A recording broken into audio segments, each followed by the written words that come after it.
All right, good evening, everyone. Yeah, Welcome to the Athenaeum.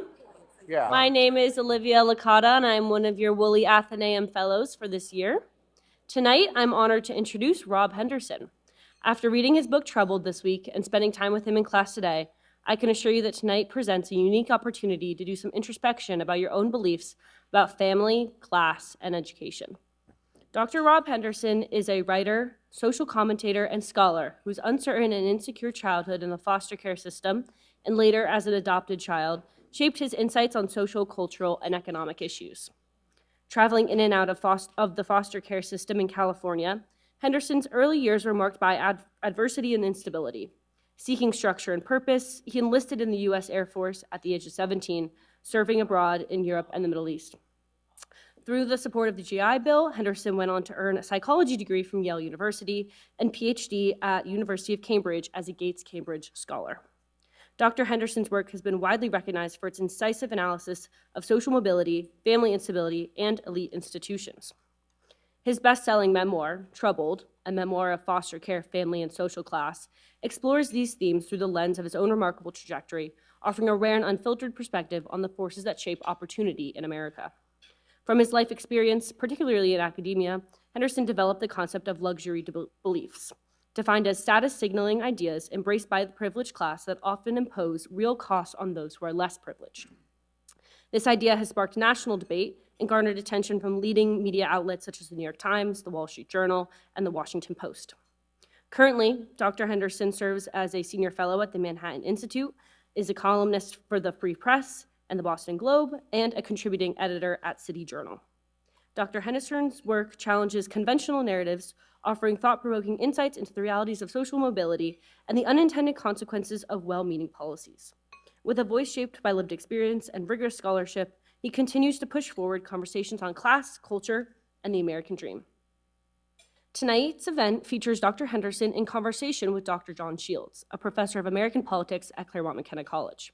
Professor Shields specializes in the study of American conservatism and as recently was the co-director of CMC's Open Academy. Tonight's event is co-sponsored by the Dreyer Roundtable at CMC, and before we begin, we ask you please silence your cell phones and give your full attention to our speakers. It's my great pleasure to welcome Dr. Rob Henderson and Dr. Jon Shields to the Athenaeum. Thanks, Leah.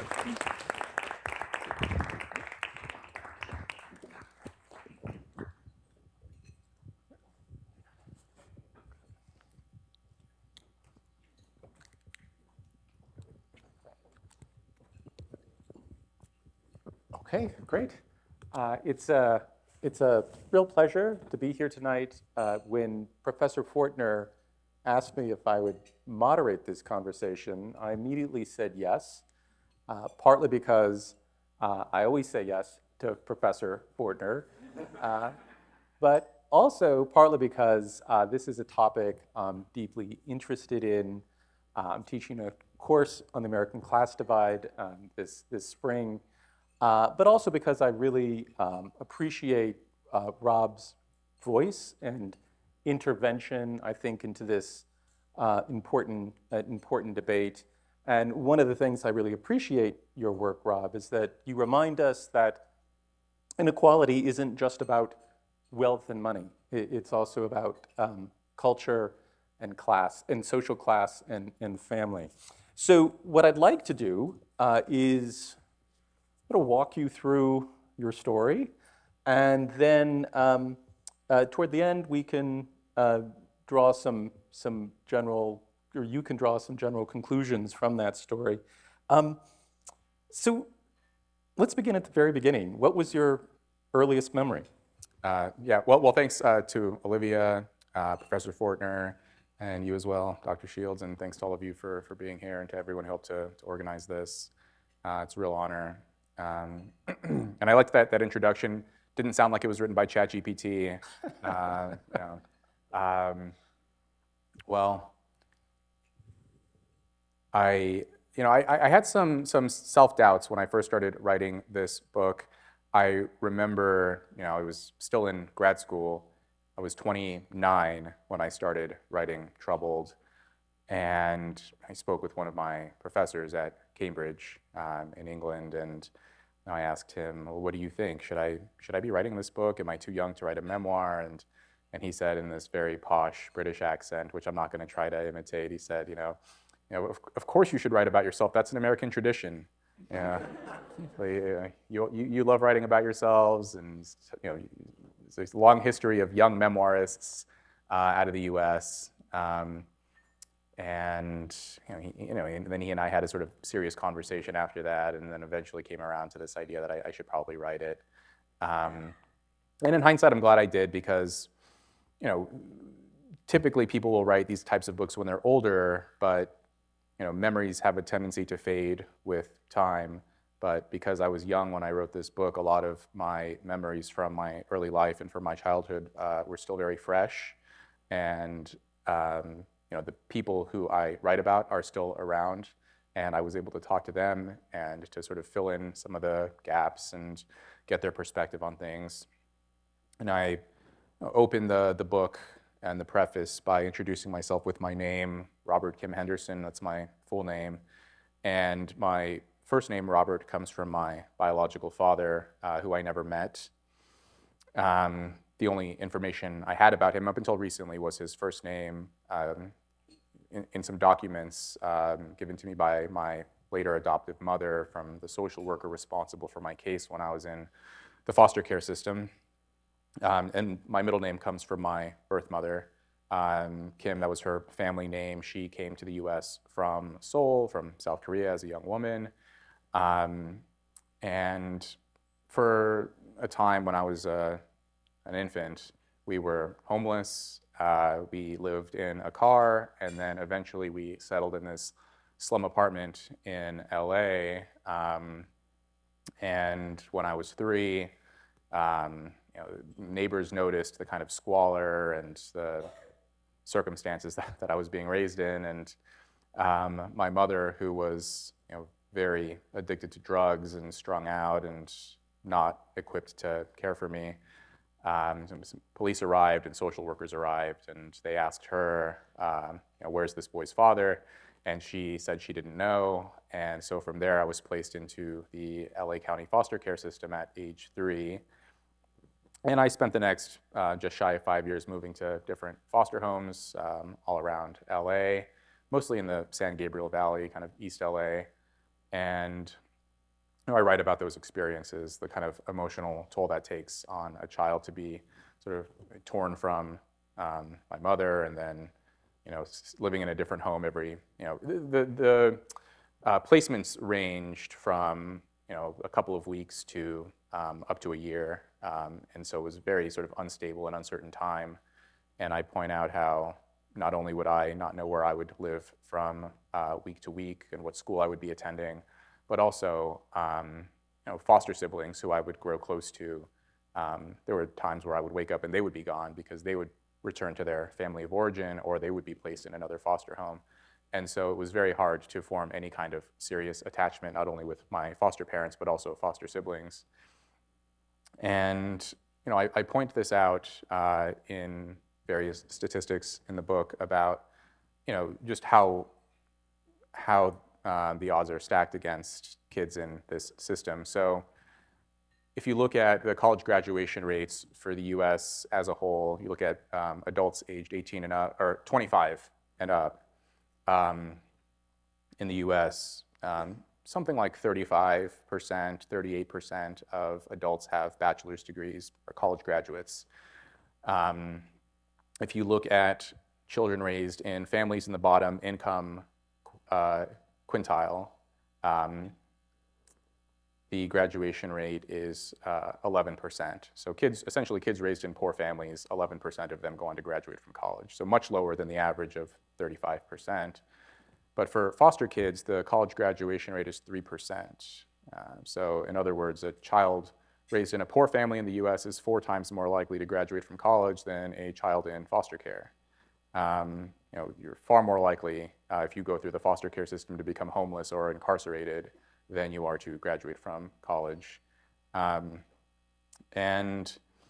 I point out other statistics basically indicating that that kind of instability is even worse than poverty for a child's future prospects. Eventually, I was adopted just before my 8th birthday after living in 7 different homes. And this is where my last name comes from. So I was adopted by the Henderson family. And we settled in this slum apartment, no, we settled in this, well, it wasn't quite, I mean, it was kind of a working class town, very dusty, blue collar town. There were, I mean, initially we had this family home that we lived in together, but I had unknowingly received this front row seat into the kind of ongoing deterioration and fragmentation of families in so many working class communities. Obviously at this point I was just a child and I didn't fully understand this, but increasingly families are diverging along class lines. And so I point out that if you go back to 1960, 95% of children in the US, regardless of social class, rich and poor, 95% are raised by both of their birth parents in 1960. If you fast forward to 2005, for upper and upper middle class families, it drops slightly from 95% to 85% children raised by both of their birth parents. For working class families, it went from 95% in 1960 to 30% in 2005. And that roughly mirrored my experience. So in this town, Red Bluff, located in Northern California, Tehama County, one of the poorest counties in the state, and most of the adults in this town, they didn't have college degrees. My adoptive father was a truck driver. My adoptive mother was an assistant social worker. Neither of them went to college. They separated about a year and a half after the adoption, and that was hard, but not as hard as you might have thought. I mean, given everything that I had been through up until that point, this change was not so dramatically different from anything I had been through before. What was difficult for me, though, was after not knowing who my father was, and then all of the foster homes, and then the adoption, suddenly my adoptive father, after the divorce, decided to stop speaking with me. And so then I lost my second father. And Who were your male role models then at that point? I mean, what do you do? he was the closest that I had. Yeah. So we were, a family for about a year and a half, like I'd mentioned. Yeah. And, before that, I didn't really have any male role models because most of my primary caregivers in the homes were women, and very seldom saw male parental figures or caregivers. And yeah, I never knew my father. I've mentioned, up until recently, I only knew his first name, and then I took this 23andMe genetic ancestry test a couple of years ago and discovered that I'm half Mexican on my father's side, so I'm half Hispanic. And I told this joke earlier. I wish I'd known that when I was applying for college. Would have been helpful. A friend of mine, he said, "Rob, you went to bed as a white adjacent Asian American and you woke up as an underrepresented minority." I learned that information a little too late, but anyway, so now, by this point, 9 years old, I'm raised by my adoptive mom. She's a single mom, and I was kind of a latchkey kid. My mom was working, long hours, trying to make ends meet as a single mom, and we moved into this, and this was kind of not quite a slum, but kind of a gloomy duplex, kind of behind this gas station in town, and there were a lot of other young boys in my neighborhood who came from varying kinds of unsupervised families. Friends raised by single moms. I had a friend raised by a single dad. I had another friend raised by his grandmother because his dad was in prison and his mom was on drugs, and so his grandma took him in. And that was that's a common portrait of what so many families look like in kind of working class communities now across the US. And made a lot of mistakes, and there's a lot more to this story, financial catastrophes and family tragedies and so on. But eventually final year of high school, decided to enlist in the military. And this time I did have calling them role models would be a bit too strong, but I did have these two older male figures in my life that I respected. One was my high school history teacher, and the other was my best friend's father. And both of them had been in the Air Force before, when they were young, and kind of gently suggested this to me. They both kind of, in so many words, said, we can tell you're a bright kid and you're smart. And by that point, it was a little too late to go to college. I was set to graduate with a 2.2 GPA, barely passing my classes, and I wasn't kind of psychologically developed enough or mature enough to go to college. But the military seemed, that was my other option. There were kind of two paths if you want to get out of a town like that. Was either you go off to college or you join the military. And so I kind of half impulsively decided to join, and from there slowly started to turn my life around. Yeah, I mean, one of the things you write about your military experience is you note that success depends not just on what we do, but what we don't do. So tell us what you meant by that and how the military perhaps had some important formative influence on you. Yeah. Well, one of the things, so there were certain aspects of the military that I enjoyed. I enjoyed the sort of physical fitness component and some of the, there was sort of an academic component as well about sort of learning the history of the military and the sort of formal ranking structure and those kinds of things. But there were other parts of it that I thought were mind-numbing, and there were periods where I regretted joining.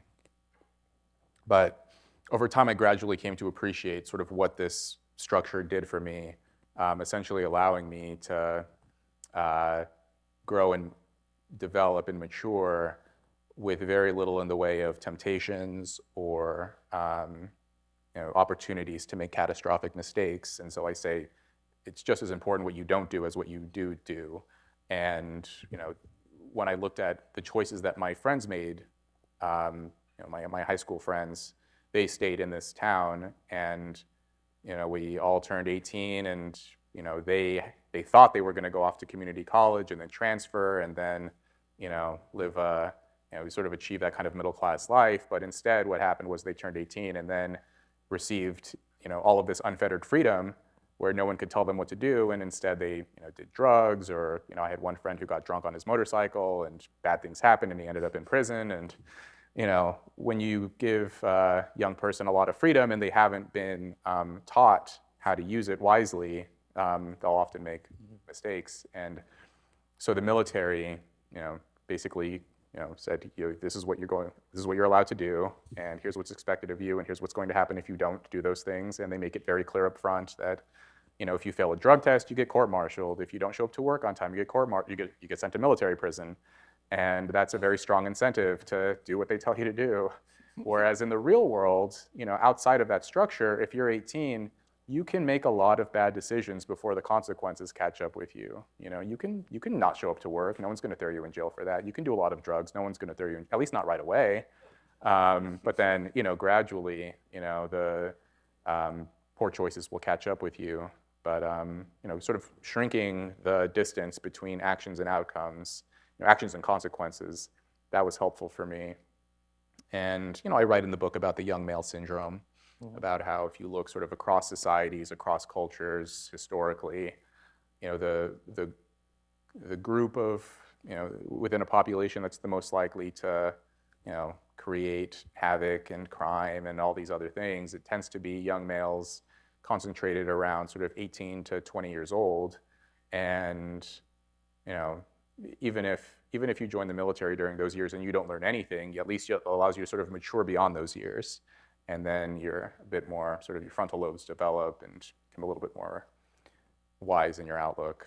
The other thing I learned in the military was that motivation is overrated, and that what's more important is discipline, especially self-discipline. And that motivation is just a feeling of, I want to do this or I don't. You want to go to the gym or you don't. You want to write your essay or you don't. Whereas self-discipline is, I'm going to do this regardless of how I feel. whatever's going on internally, can you act? Can you do the thing that you're supposed to do or what's expected of you? Can you meet certain requirements regardless of whether you feel motivated or not? And, initially that type of discipline came from the top down that, whether you want to do it or not, you're going to do it, if you're told to do this within this military structure. But then gradually, you start to learn this on your own and you start to develop this on your own and recognize that, you can impose that discipline from within. And I remember, I'm fast forwarding here a bit, but I remember when I got to college, when I arrived at Yale, I was so impressed with how, these young people, they were self-driven and they were self-disciplined. And even when they didn't want to do X, Y, Z, they were still able to do it. And that was so different from, what I had experienced where I grew up, where we, weren't surrounded by productive and responsible adults who modeled that for us in that way. And we never learned. And I only learned because I, made this half-impulsive decision to enlist. So the military is important, obviously, in your formation, but you're still deeply unhappy. I recall you're drinking a lot. You eventually get into counseling. What did you learn from that experience? Yeah, well, I describe kind of early signs of this. I mean, I started drinking beer in the foster homes when I was 5. And then by the time I was 9, moved on to tequila and weed and, Vicodin and cold medicine and, whatever substances we could find to kind of escape from ourselves or escape from the kind of neglectful environment, that I was in or that we were in, because I was, most of the time I was with my friends when we were doing whatever we could to get our hands on some beer or whatever. I remember I was, in high school, I was a dishwasher, and I worked at this restaurant with a lot of other guys who were, many of them were kind of in their late teens, early 20s, and I wanted to get some weed from one of my coworkers. He was a pizza maker and I was a dishwasher. And this guy, we called him Raider, which I don't know if that was his real name or not, but we all called him Raider. And I said, "Hey Raider, can you hook my friends and I up with some weed?" And he looked at me, and I knew because he was like stoned on the job a lot. And and I said, "Can you hook us up?" And he said, he stopped what he was doing. He drops the pizza dough and he's like, "Rob, I'm not going to sell you weed. You're not going to smoke weed. You shouldn't be doing that." And I just called him a hypocrite. I'm like, "What? You're like, I see you smoke all the time. I see you stoned in here." And he was like, "Let me explain something to you, Rob." He said, what did he say? He said, "I'm smart. When I smoke weed, I go from smart to normal." He said, "You're normal." He said, "If you smoke, you're going to go from normal to retarded." And so, yeah, ended up having to go elsewhere to find those, illicit substances. And so, yeah, and then, this connects to my earlier point about unfettered freedom. So yes, I had this structure around me with the military, but, suddenly I had a job, I was earning money, I was able to basically get drunk as much as I wanted as long as I wasn't on the clock, and then, eventually had to check myself into a treatment center, and, it was a very long story short there. But, through that experience of just processing everything that I had been through, understanding that, my mother was an addict, and I, may have inherited some of that from her, but also all of the personal experiences that I'd been through, and, all of the instability combined with, access to alcohol and everything else that, I didn't really understand what I was doing, and then had to sort of address it and accept that, and then kind of move on from there. But it was helpful for me at that time. I think I was maybe 23 or 24 when I went through that program. So yeah, and that was, it was a misstep kind of along the way to college, but it was very much required, especially sort of spending time with other people who had similar circumstances and were there for different reasons. But So how did you find your way to Yale? Let's see here. So I was in for 8 years in total in the military, and that's kind of how long it took me to get my life together. And this is something I point out, is that that sequence can't be replicated by everyone. Like, even if you have a really bright kid who grew up the way that I did, you can't expect every one of those types of kids to serve 8 years to sort of figure out how to organize themselves in their lives. Ideally, that would start much younger with parents and families. but I served one enlistment and I was 21, and even at age 21, so I joined, I was 17, served 4 years, I'm 21, and I thought, okay, am I ready to get out? And some part of me recognized I still wasn't ready. I still wasn't mature enough. So I signed up for 4 more, and then by kind of the final year of that period, that stretch, I went through this treatment program, started thinking a lot, started to take myself and my life more seriously, and yes, basically Googled around, sent cold emails, read a lot of books, and just kind of fumbled my way through this process because no one in my family had gone to college, no one I grew up with went to college, and so this was like a very unfamiliar adventure for me.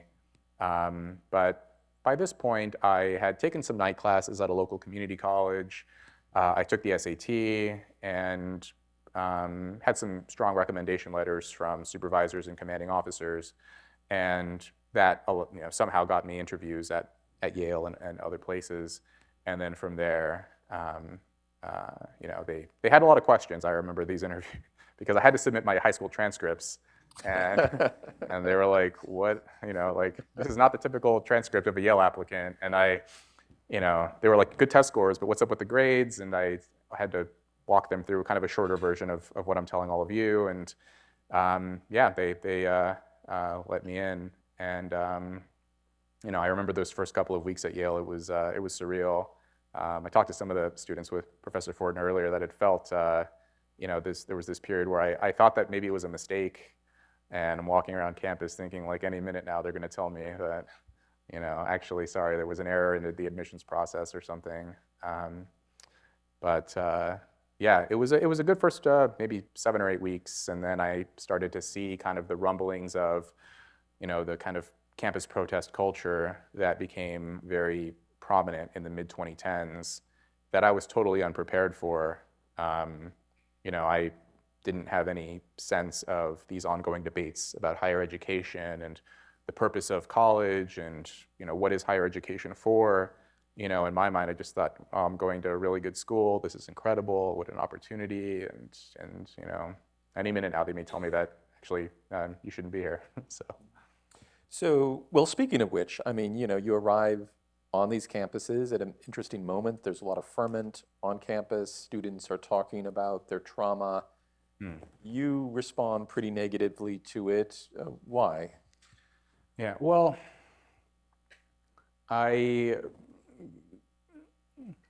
slowly became aware through repeated interactions with students that words seem to have different meanings for them.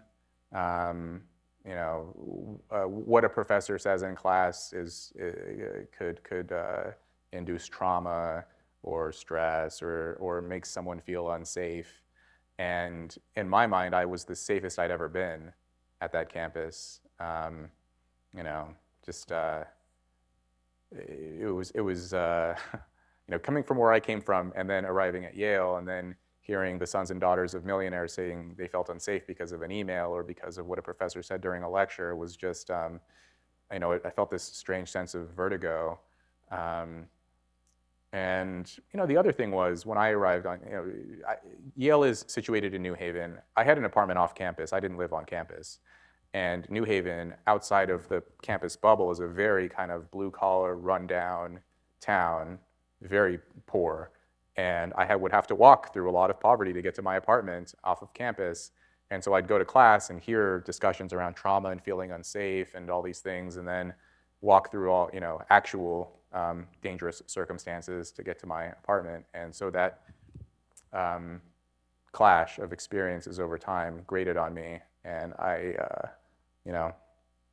just kind of lowered my opinion, I think, of a lot of, at least this, and not any individual student, but just sort of the broader discourse around, I guess, psychological safety or something along those lines. And, this was not just happening at Yale, but other campuses as well.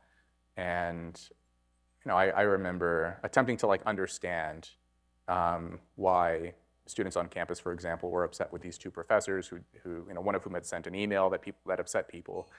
And I asked, one student, a classmate of mine who grew up in a wealthy neighborhood and went to Exeter in an expensive private boarding school. And I asked her why students were upset, and she said I was too privileged to understand, the pain that these professors had caused.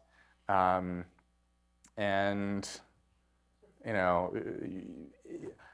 hindsight, I think that what was happening there, I think it was kind of a crude form of stereotyping, which in other contexts wouldn't be acceptable at a campus, which was she kind of looked at me and then made a series of assumptions about how my life must have been, like a cisgender, heterosexual, biracial Asian male or something, and like, oh, you must have been very, and that wasn't true. And over time, I attempted to understand kind of, sometimes this is called like viewpoint epistemology, or like who's allowed to say what based on their experiences or the identity categories they belong to. But then often I would hear that lived experience was paramount in terms of who's allowed to speak on certain issues as well. And so I thought, okay, well, what's more important, the identity categories you belong to or your actual lived experience? And I got different answers from different people, where some people would say your identity determines your lived experience. And then others would say, you shouldn't ask that question. I remember my first semester on campus, one of my classmates, he pulls me to the side and he said something like, he's like, Rob, for most of the students on campus, and probably the professors too, whatever they say in public, in private, you'll find their opinion it moves about 3 notches to the right. So through some of these encounters, you develop this notion of luxury beliefs, which which you're famous for. And so tell us what a luxury belief is, and give us some examples. So while I was at Yale and did an internship at Stanford and then later at Cambridge, I in addition to all these interactions and personal experiences, I was reading a lot of kind of books about the sociology of class and kind of the history of social mobility, and what are the ingredients of what some writers call social rank,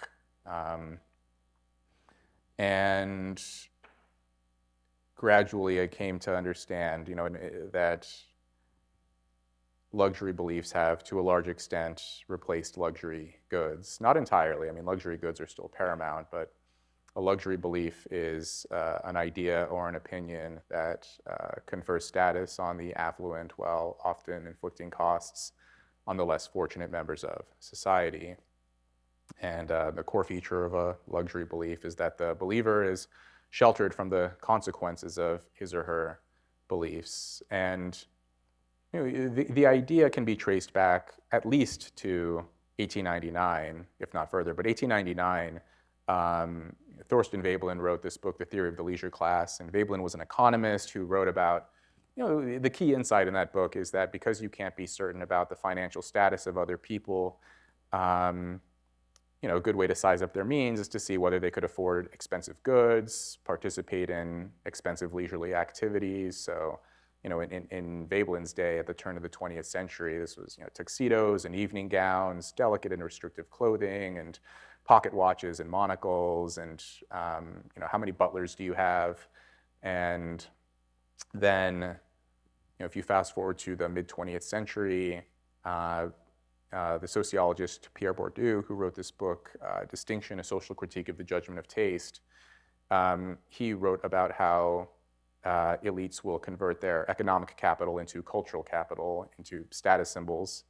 And in previous eras, and to some extent this one, but especially in the mid-20th century, this was done through sort of intricate and arcane knowledge. So cultural capital expressed through knowledge of wine and art and exotic locations, and expressing this kind of knowledge meant that you were raised in an upper-class family and had access to exclusive educational institutions and social circles. And so my claim is that today, luxury beliefs are the latest expression of cultural capital, that it's an indicator of your social background and where you were educated and what kind of job you have and the types of media you're exposed to, and do you have a job that allows you to keep up with the latest fashionable opinions of the day. And we can get into specific examples of luxury beliefs, but that is the idea in a nutshell, is that you can express your social position with your luxury goods. And I should point out here that not every belief held by an affluent upper middle class person is a luxury belief. I gave the term a very specific definition: is does it confer status on you, particularly by your peer group, and then does it have sort of downstream harmful consequences for less fortunate members of society? But it's because it's attempting to describe a social phenomenon, it's not going to be airtight in every case, in the same way that sometimes you will see working class or blue collar person driving a Ferrari, but that doesn't mean a Ferrari isn't a luxury good. These are sort of generalizations, because social categories and social phenomena can be they're always going to be sort of gray boundary areas. So if one luxury belief were to die, what should it be? I think in the book somewhere I say, for me the most important, or the most sort of critical one, is attitudes around the family. And often I had this discussion earlier with some of the students. Often, if we were to concentrate on repairing the family, of restoring stability and security, and ensuring that kids are raised in warm, loving homes, then a lot of the other luxury beliefs and sort of accompanying views around political issues will sort of decline or even dissolve. But there are interesting statistics around family attitudes, where if you survey people and ask, is it important for children to be raised by two married parents, the higher up you go in socioeconomic status, the more likely the person is to say no. But when you look at how people actually behave, the higher up you go in socioeconomic status, the more likely people are to be married before they have children. And so there's this mismatch between sort of professed beliefs and then actual behavior. And there are other luxury beliefs that show this example as well. And at some point along the way, there was this sort of general shift around whether family is important, or all family structures are equally likely to lead to success for children. And I mean, that's just empirically not the case. Melissa Carney, in her recent book, The Two-Parent Privilege, points out that the strongest predictor of a child graduating from college is being raised by two married parents. That is a more powerful predictor than socioeconomic status, or family income, or even having a parent who went to college.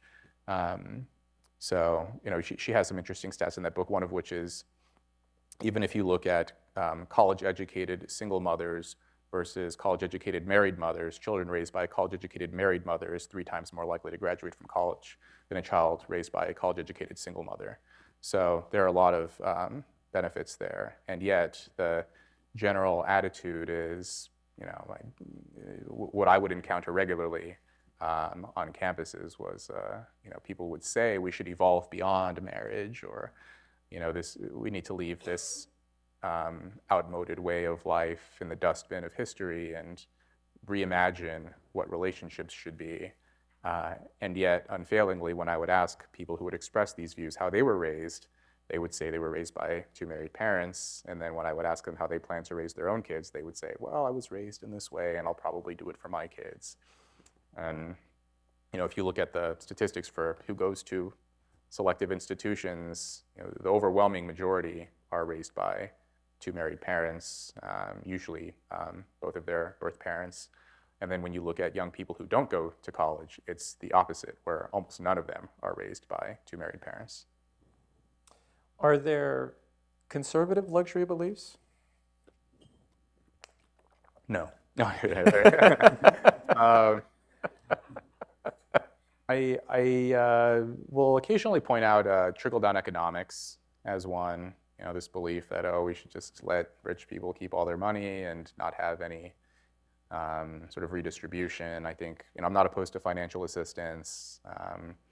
I think that would qualify as one. But there are some others. The thing is, though, that by the time I started to study social class and to write about it, the country was undergoing this interesting political realignment where, by the mid-2010s, working class people were shifting more and more to the right, and college-educated people were tilting more and more to the left. I remember reading this article in undergrad. It was, I think it might have been a New York Times article or something about this. Kind of the author was perplexed that physicians were starting to vote more and more Democrat because doctors used to be like kind of stereotypically, conventionally categorized as Republicans, and now doctors are mostly Democrat.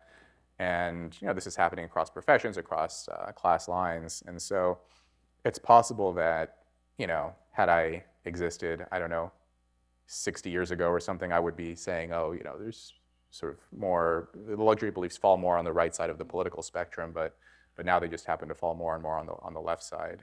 So, yeah.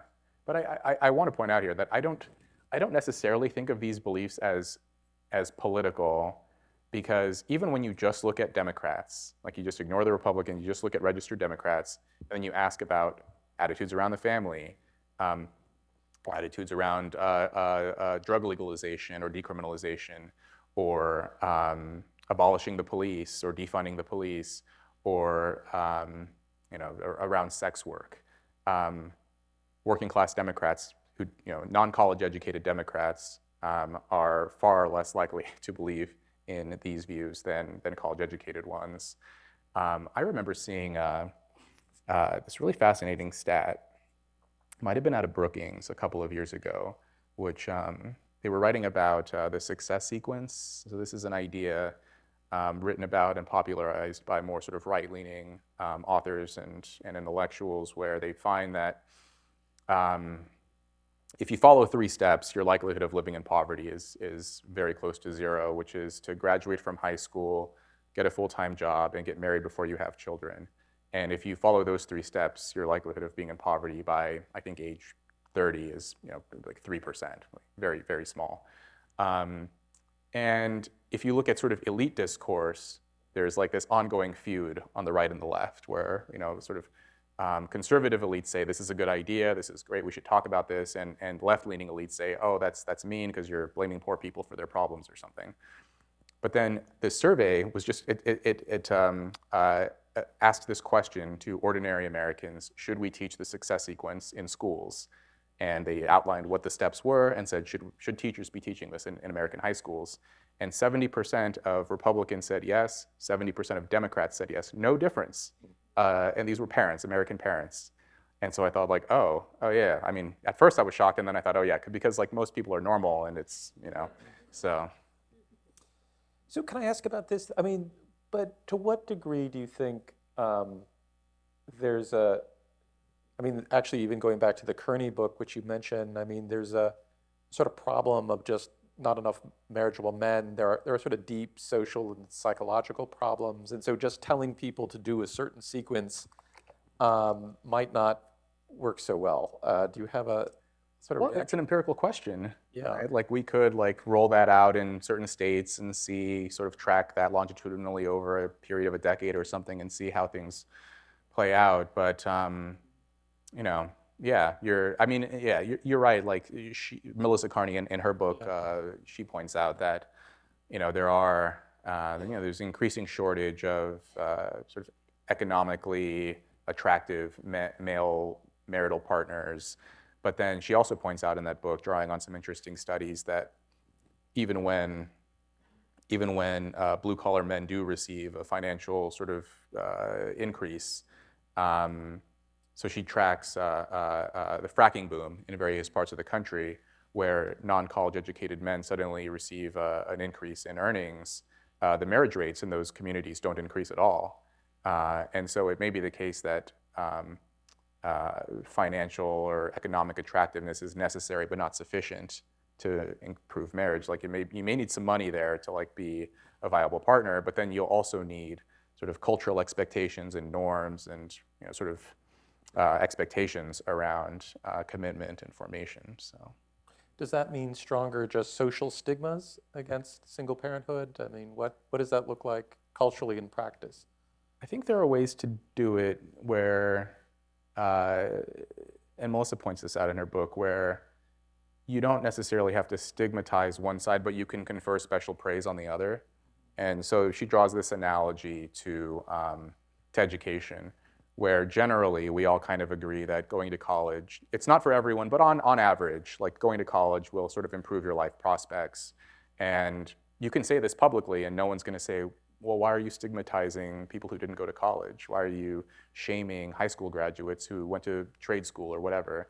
And so similarly, you can say like marriage is on average, it's not for everyone, but it's generally a good thing. It's better than the alternatives, without saying like it's a sort of blanket one size fits all path. You can say that without necessarily saying people who don't do it are somehow should be shamed. So I have to ask you about J.D. Vance, if that's okay, because there's interesting, partly because there's interesting continuities between your story and his. He also, he doesn't go to the Air Force, he goes to the Marines, and that has a profound and important formative effect on him. He finds his way to Yale. What do you make of him he comes out, right? He comes from a similar kind of background in the sense there's a lot of familial chaos, and he puts these social concerns, really helps put them on the national radar. And do you think what do you make of that, his evolution, I guess, and journey, and is he a good vehicle for the kind of shared concerns you have about culture and family? Yeah, he used to talk about it more.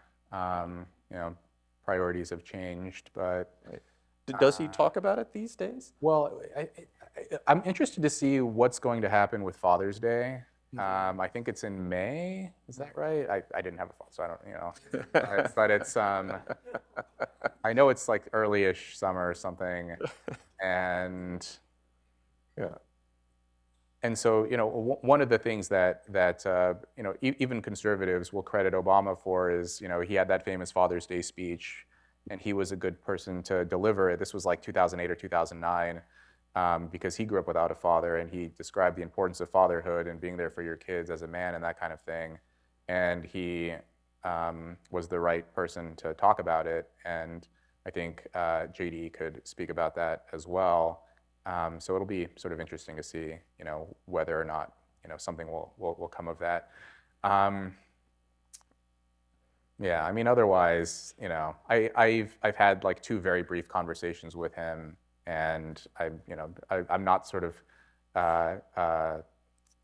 informed as to sort of how he went from being a never Trump conservative in 2016 to being the vice president with Trump now, and sort of what happened along the way. There are different interpretations. I've seen people say it's authentic. Some people say he's sort of playing the long game and he's doing he has other plans. It's all kind of speculative from there, but. In terms of his life trajectory, it's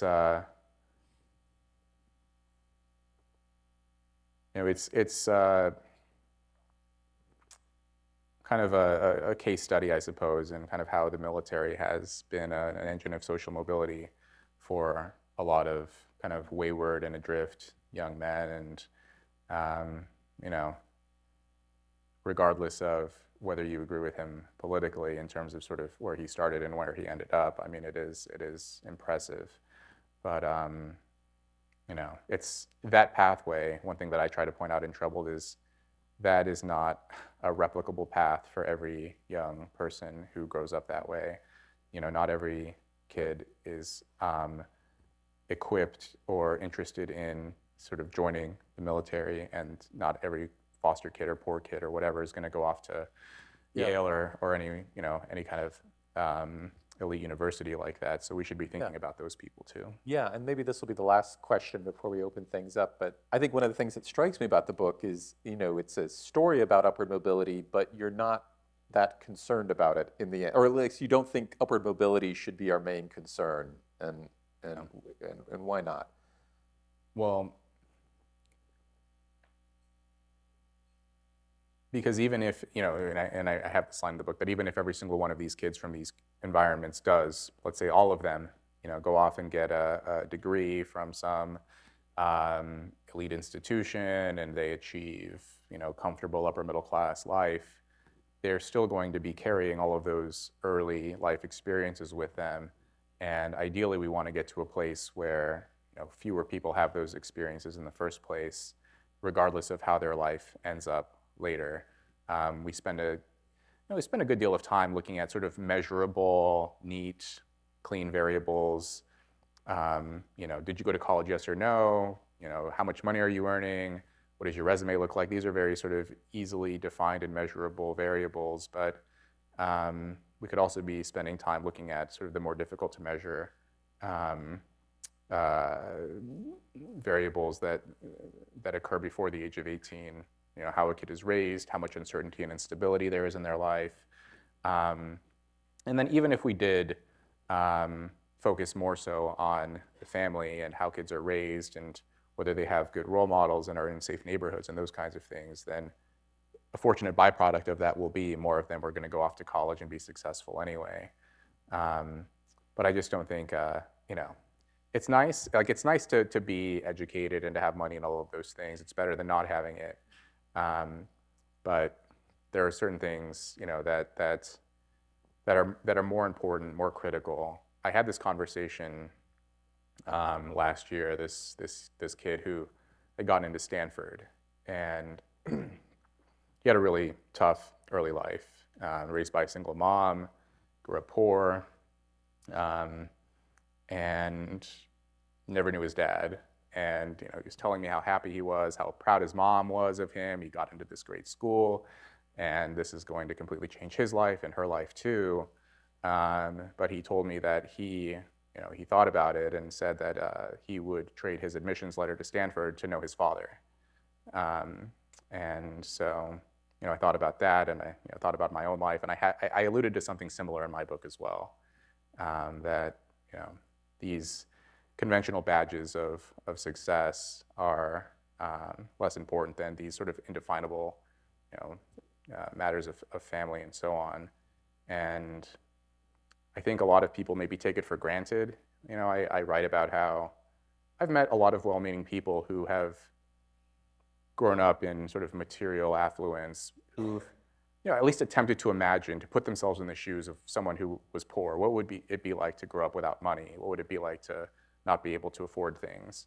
But I have still not met anyone who grew up with sort of a loving, intact family who's attempted to imagine what it would be like to grow up without that.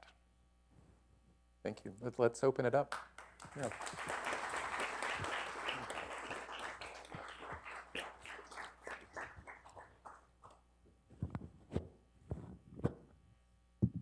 Thank you both so much for this wonderful talk.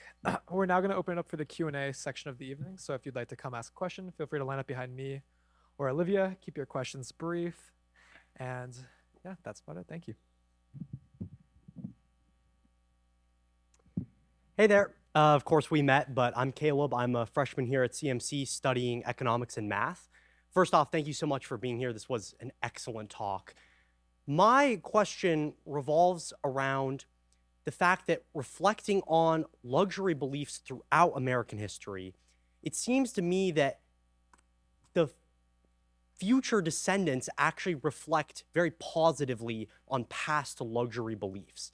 So I think if we go back to the early 1800s and look at the abolition movement, that was largely kind of brought about, at least early on, by wealthy, elite Northern whites.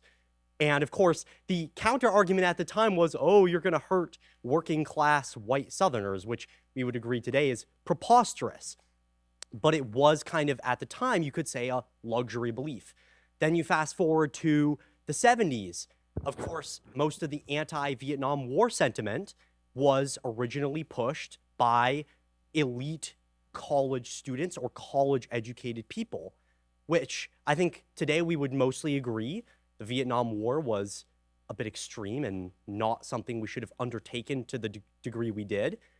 But at the time, this was perceived to be a luxury belief.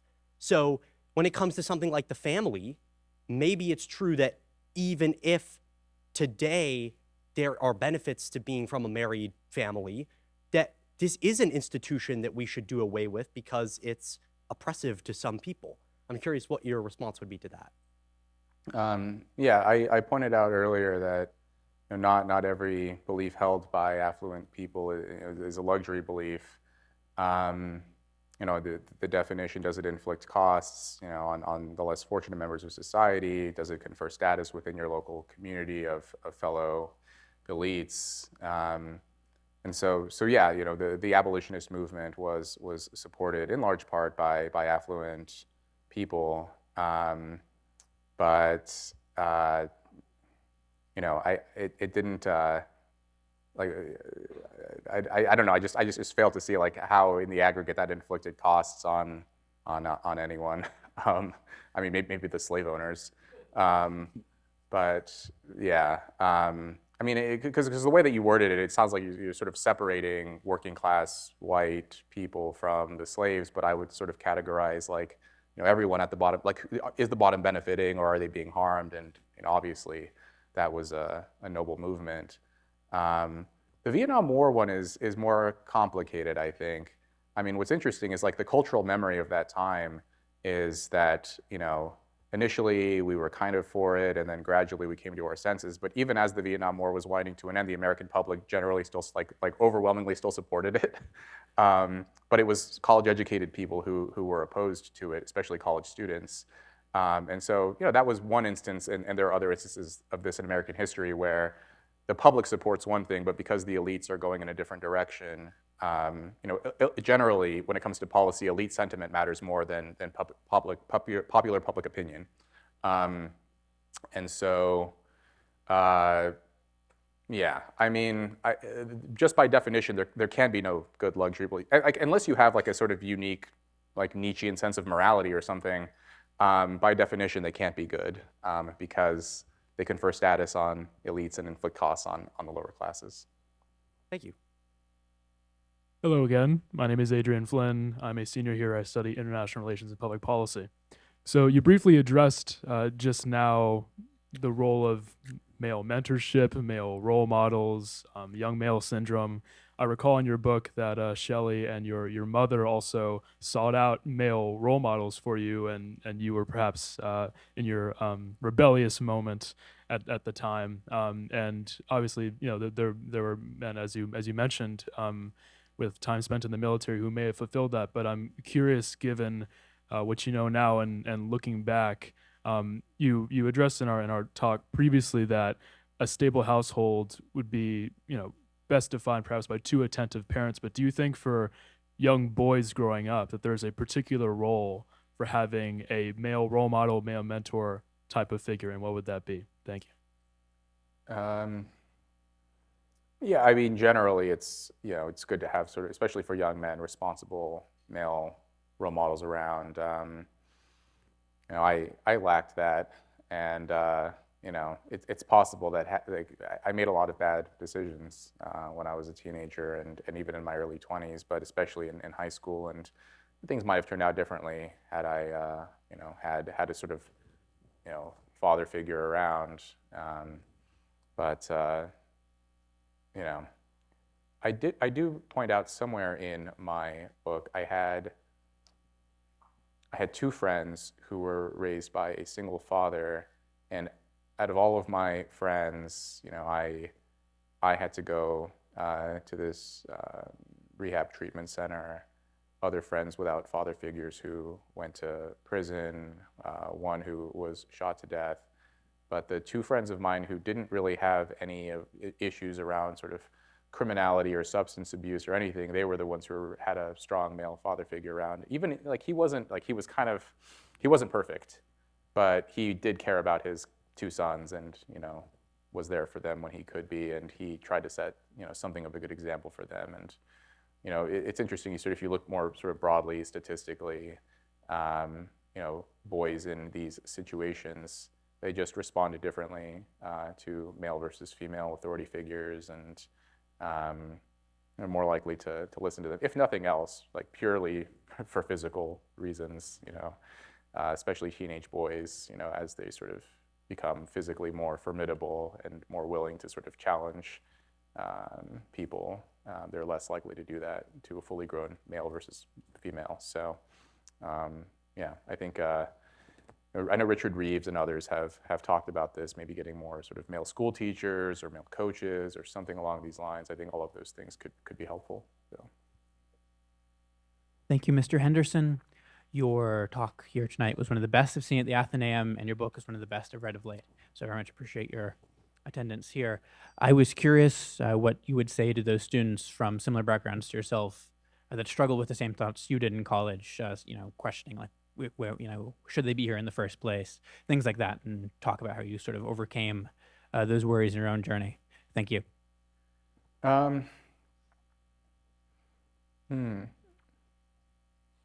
Yeah, I think it's not uncommon to experience some kind of imposter syndrome, especially if you're a first-gen student or you sort of outperformed your own expectations for yourself, and you don't know other people who've sort of been through that same path. So I just think it just takes time to adjust. That's not something I think that you can accelerate or fast forward through. You just have to sit with it and then do your best, like in the environment that you're in. Work hard, study hard. Throw yourself into the environment, and gradually it'll subside. I think maybe not entirely, not in the way that you would expect. Like I remember, I listened to this talk from the economist Glenn Loury. And he said, even to this day, and I believe is in his 70s, and he said, even to this day, sometimes when he gets up to give a talk, he still feels the butterflies in his stomach and self-consciousness and those kinds of things. And I remember hearing that and feeling on the one hand relieved, like, oh, even this sort of incredible speaker and thinker, even he gets nervous during these sort of public events. But then on the other hand, I was a little disappointed, like, man, this never goes away. Like you're always gonna. But it does get better with time, I think. So. Thank you. Hello, my name is Ellie Lerner. I'm a senior here at CMC studying government, originally from San Francisco. And I so appreciate you being here and also talking to our class beforehand. It seems like the ultimate luxury belief that you identify is the idea that family and marriage are unimportant. The dissolution of the American family also appears to coincide with the decline of religious institutions here in America, many of which historically, place the family at the center of their teachings. And I'm curious, do you think a religious revival would help reverse some of the social fragmentation and luxury ideas you describe? And if not, do you have a clear idea of how to better kind of inculcate positive, family norms? I just listened to this Free Press debate. I'm like halfway through this, do we need a religious revival? And Ross Douthat made some interesting points. And I'm not a particularly religious. I'm not religious at all. And I think that there may be a way to do it. It feels like it's possible to sort of revive the family and to reprioritize marriage and stability and those things. But then I do also think sort of cross-culturally and historically, religion has been so important to people, and marriage has historically been tied up with religion.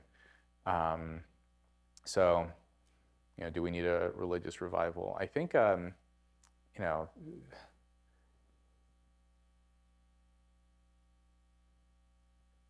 one thing that's interesting about the founders of the United States, like there's this interesting sort of question mark about their own beliefs. I think like publicly they were avowed Christians, but then when you look at their diary entries and some of the things they wrote privately, they would wrestle with whether they were truly believers. Some of them were deists, some of them were, Thomas Jefferson famously wrote a Bible with all of the supernatural elements removed, probably because he was skeptical of them. But I think historically elites have always, questioned, especially sort of post-Enlightenment, whether religion is real or not, or whether it's, it's empirically correct. But up until recently, I think there was this belief that it's still good in general. It's sort of useful, it's beneficial. Even as far back as if you read the discourses by Machiavelli, he said like the main utility of religion is so that the masses are, sort of law-abiding and whatever.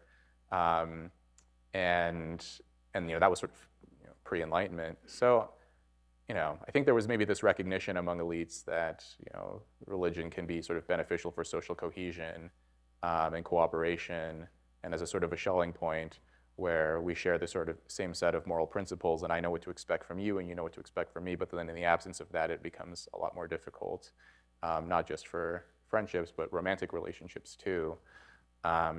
So all of this is to say, maybe. But as a non-religious person, I would feel like a hypocrite to say we need a religious revival, but I'm not religious. So, Thank you. Thank you for your talk tonight, Dr. Henderson. I wanted to ask about the social status conveyor effect of luxury beliefs. It seems that there's obviously a dissonance between the status conveyor seemingly coming from either the fact that luxury beliefs are something that tend to be either genuinely well-intentioned or at least are professedly well-intentioned, and that potentially being their ability to convey social status, and then that divergence from, in your view, their actual effects. Where do you think that divergence arises from? Does it come from some sort of fundamental misunderstanding about lived experience, or is there something else at work? yeah, I think a lot of people don't think that deeply about their own opinions or their own beliefs. It's, we kind of operate on, whatever is most rewarding. So, in your own life, you think, what do I want for myself? I want to, become educated and professionally successful and X, Y, Z. And so here's what I got to do those things. Work hard, be diligent and responsible and all of those kinds of things. But then also, in addition to being professionally successful, I also want to be liked. What opinions do I need to say to be liked? Oh, I have to say whatever about family. I have to say we should, open up all the prisons and eliminate the laws and, abolish the police. I think it doesn't get, for most people, it doesn't go much further than that. And even if those two things are contradictory, they don't think that deeply about them. But one thing that I hope to point out to people, especially people who are fortunate enough to attend selective institutions and wield some degree of influence in society, is you have an obligation to think through your beliefs and an obligation to assess the views that you're espousing in public, because in the aggregate it does have some knock-on effects for the rest of society.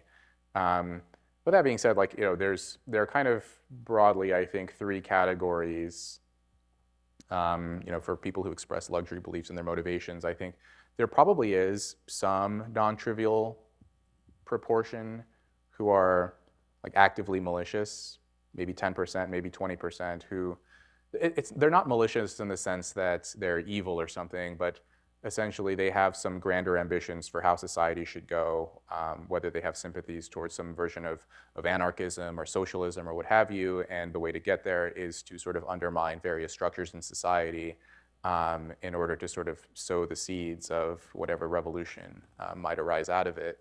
And so they promote certain views for that reason.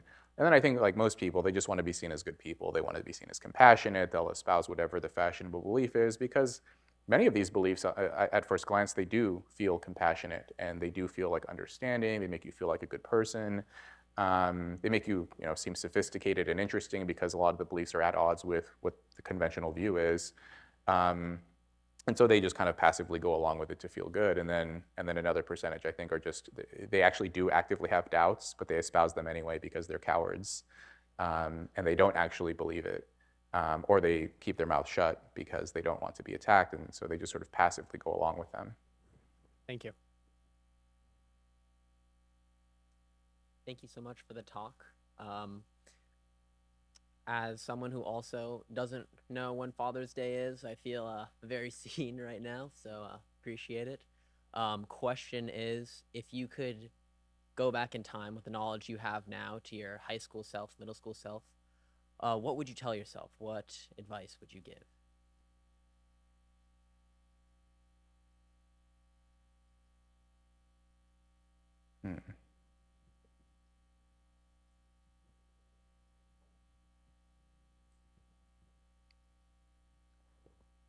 I don't know if any piece of advice would be all that helpful.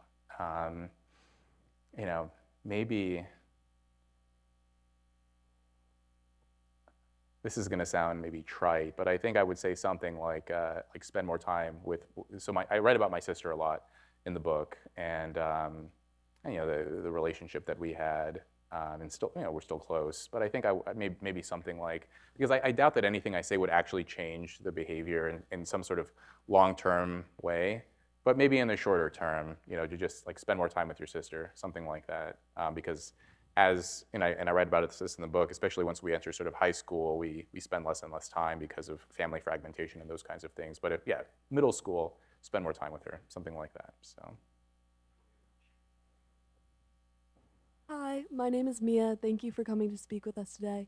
My question is, you've made a compelling case that family instability is one of the most powerful drivers of inequality. But many who promote your work in conservative circles oppose the very government programs that might help stabilize families. Do you worry that your message is being used more to score political points than to promote real solutions? I'd like to see that, you know, where it's being invoked and for what purpose. I mean, all of this being like, you know, again, I mentioned I'm not opposed to financial assistance. You know, I'm the only time I miss being poor is tax season. You know, it used to be like when I was broke and tax season would come around, I'd get like $700 back, and I'd, you know, buy an Xbox controller or whatever, and I'm like, jackpot. Now tax season comes around and I'm ready to jump out a window.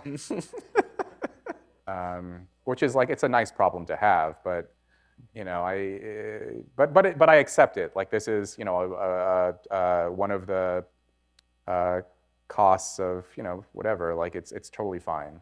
You know, no complaints. But you know, if you look, you know, there are interesting arguments about you know, whether or not financial assistance actually does sort of promote and support cohesion. You know, I'm in favor of it just because, like, in the immediate moment, like, money helps to alleviate suffering. But I do, you know, I've seen some interesting sort of data and suggestions that in the long run it may have sort of the effects are counter to what you would want. I mean, if you just sort of go back, you know, the Great Depression and prior, sort of before the rise of state benefits, families were more stable and more intact and more or less likely to dissolve. So, you know, it's not entirely obvious to me that, you know, financial support is a prerequisite for stable families. My name is Mateo Colbert. I'm a senior at Claremont McKenna College, majoring in international relations and economics. I want to thank you for being here today, Dr. Henderson. And my question, is the American ideal of pulling yourself up by your bootstraps a luxury belief? And if it is, can it be attributed to the left, right, or the general populace?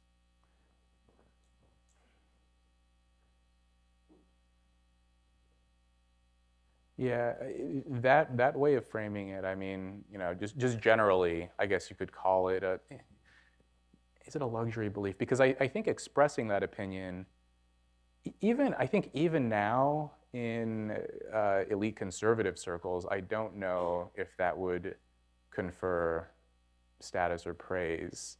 Like, if you actually said that phrase, pull yourself up by your bootstraps, you know, there are probably like softer versions of that which would, you know, like work hard or those kinds of things. You know, be ambitious and, you know, do what you say you're going to do and be more responsible and those kinds of things.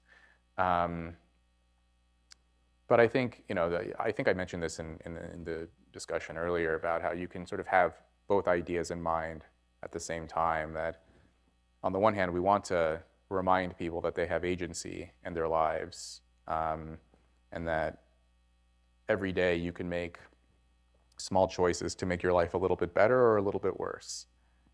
Definitely worse. You know, there are a lot of choices anybody can make to make it worse.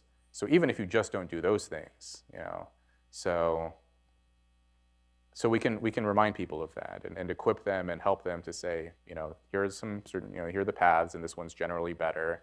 But then at the same time, especially if you have any influence on policy or cultural trends or the broader discourse or the kind of aspirations we hold as a society for ourselves or what have you, you can also say, but yes, like policy matters, cultural trends matter, what we aspire to matters too.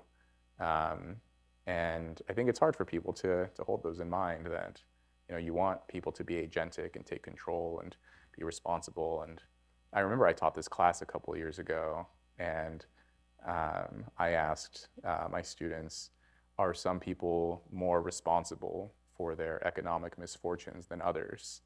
And it turned out to be a surprisingly controversial conversation topic, but for me the answer is an obvious yes. Thank you. Mr. Henderson, thank you so much for being here tonight. My name's Charlie Hatcher. I'm a senior here at CMC. And I'm wondering, in your estimation, had you not gone to Yale and Cambridge and not been credentialed by two of the most alluring institutions to economic and cultural elites, do you think that your book would have landed in the same way?